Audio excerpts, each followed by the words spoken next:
19 का खतियान कहीं कानूनी दांव पेच है, लेकिन एक बहुत बड़ी जनसंख्या उसको मांग करती है। माननी चाहिए कि हमारा नहीं, देश के महापुरुष सरदार वल्लभ भाई का स्टेट। हम बिहार से हैं और हम भी झारखंड में फॉर्म भरेंगे, ये भी सही है, लेकिन हम ये बात भी बोलते हैं राज की नौकरी में पहला अधिकार राजवासी को मिलता है। विधानसभा के बाहर खड़ा हो जाएंगे घेर कर कि पहले नीति बनाओ फिर बाहर आओ, देखते हैं नियम बनेगा कि नहीं। इससे ज्यादा कुछ हुआ क्या? हम लोग खुश हो गए, हरा कर दो, वो लाल कर रहे हरा कर दो। पहले बच्चा लोग स्लेट लेके स्कूल जाता था, अभी प्लेट लेके जा रहा है। तो भाई इसीलिए यदि आपको इन चीजों से तकलीफ हो रही है तो अपने तकलीफ को लाठी डंडा से नहीं, अपनी उंगली में जो वोट का पावर है उससे काट दीजिए। यदि आपको दिक्कत लग रहा है, यदि आपको यह व्यवस्था को खराब लग रहा है, तो व्यवस्था कौन बदलेगा भाई? हमको आपको मिलकर बदलना है कि नहीं? तो भैया प्रयास करना होगा। यदि नहीं प्रयास करते हैं वही स्थिति होगी, लाठी डंडा खाते रहेंगे। हमारी जमीन एक तरफ कंपनी को जाएगी और यूपी बिहार एमपी वालों को नौकरी जाएगी। 60-40 उसी का फॉर्मूला है।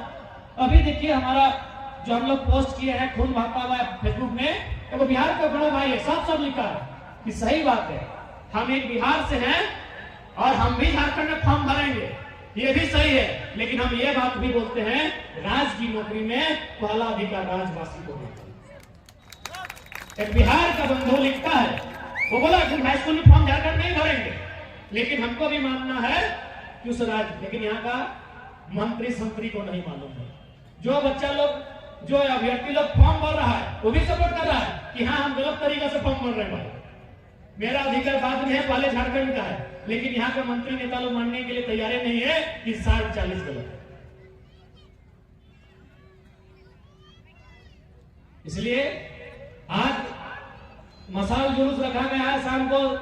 आप लोग चौक चौराहा गांव पंचायत में इस आंदोलन का समर्थन करें और कल बंदी का सांकेतिक बंदी का आह्वान किया गया है। एक समर्थन मांगना, एक होता है पूर्ण बंदी यानी बल के साथ, शक्ति के साथ, वैसा नहीं। हम लोग एक समर्थन मांग रहे हैं जनता से कि विधि व्यवस्था को भंग किए बिना, लोगों को परेशान किए बिना, ऐसे भी गर्मी है, गर्मी में कौन निकलता है, तो हम लोग एक समर्थन मांग रहे हैं कि झारखंड के साथ गलत हो रहा है, आप एक दिन का सांकेतिक बंदी का समर्थन करके हमारे इस आंदोलन को मजबूत प्रदान करो।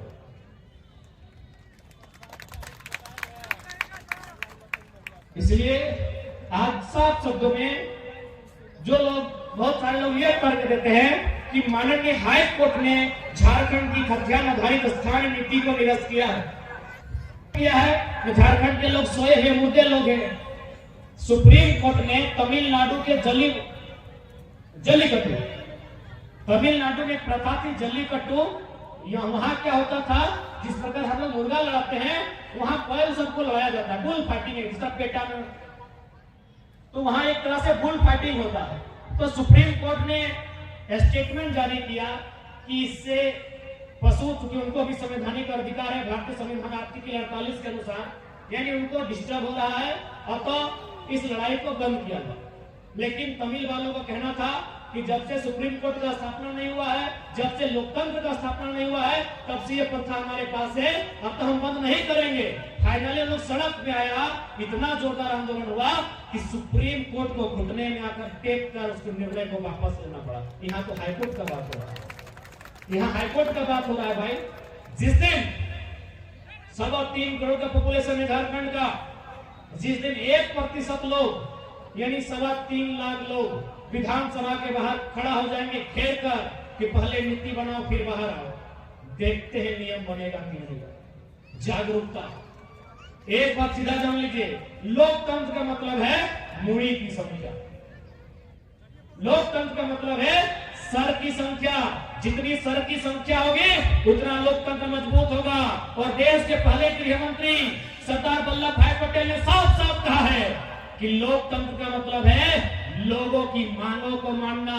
यदि एक बहुत बड़ी आबादी गलत चीज का भी समर्थन करती है आपको मानना होगा, यही लोकतंत्र है।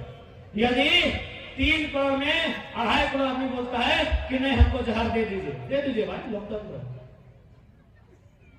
हम उदाहरण दे रहे हैं, यह सरदार पटेल का दलील था कि लोकतंत्र में यदि बहुत बड़ी आबादी यदि आपको लगता है ये गलत भी है लेकिन एक बहुत बड़ी बात इसका समर्थन कर रही है तो मानना होगा।